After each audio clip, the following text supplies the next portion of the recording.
무엇을 위해서 여러분 열심히 그렇게도 열심히 일하고 계시는가요? 중요한 것을 한다고 하면서 혹 더 중요한 것을 놓치고 있지는 않는지요?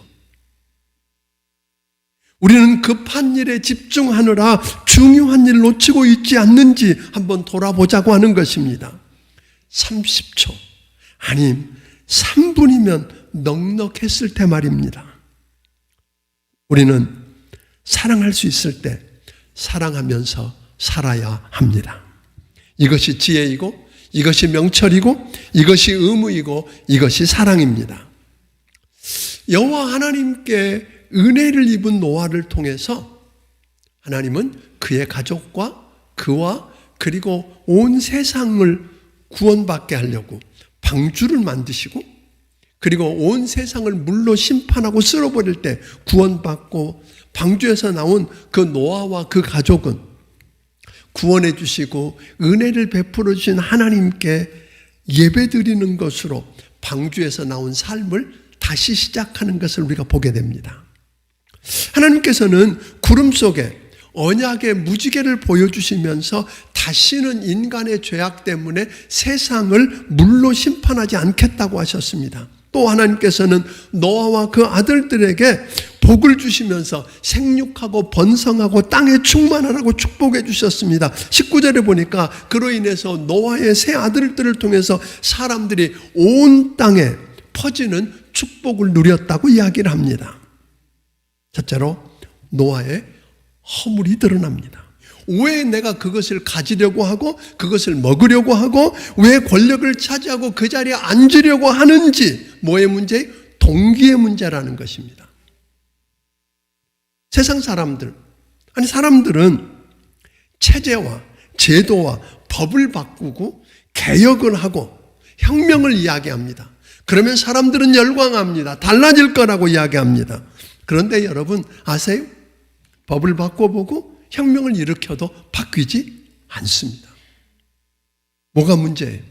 제도의 문제도 법의 문제가 아닙니다. 사람의 문제입니다. 그래서 성경은 언제든지 그렇게 이야기합니다. 성경은 저들과 달리 죄 문제를 해결하고 구원받고 우리 사람을 지으신 하나님과 바른 관계를 회복하는 것이 먼저라고 이야기합니다. 노아가 술에 취해서 벌거벗었다는 게 뭐 그렇게 문제가 될까요?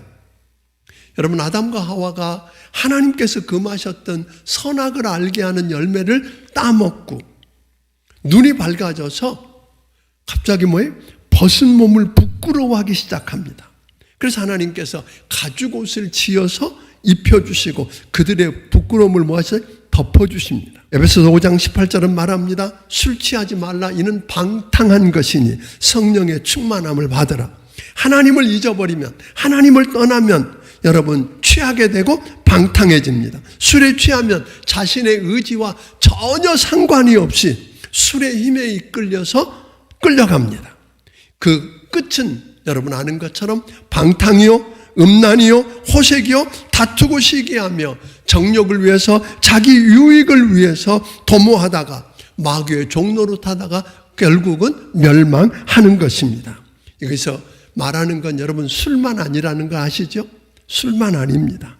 쾌락에 취하고 돈에 취하고 그 무엇인가에 취하게 되면 똑같아질 것입니다.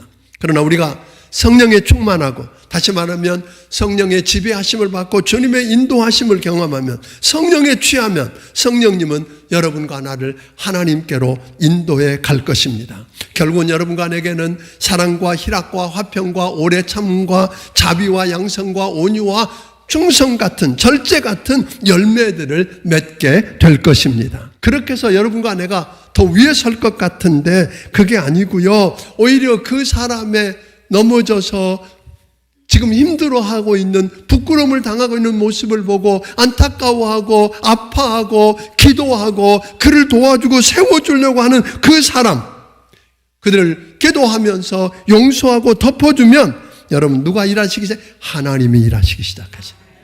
하나님이 높여주십니다. 여러분 이 은혜를 체험하는 여러분이 되기를 주의 이름으로 축원합니다. 저는 우리 성도 여러분들의 가정이 회복되기를 주의 이름으로 축원합니다. 먼저 허물이 보일 때, 남편의 허물이 보일 수 있습니다. 아내의 허물이 보일 수 있습니다. 실수해서 넘어진 모습 때문에 수치스럽고 부끄러워서 상대하고 싶지 않을 수 있습니다. 그때 여러분 사랑으로 용서하고 덮어주십시오. 하나님이 일하시기 시작하실 것입니다.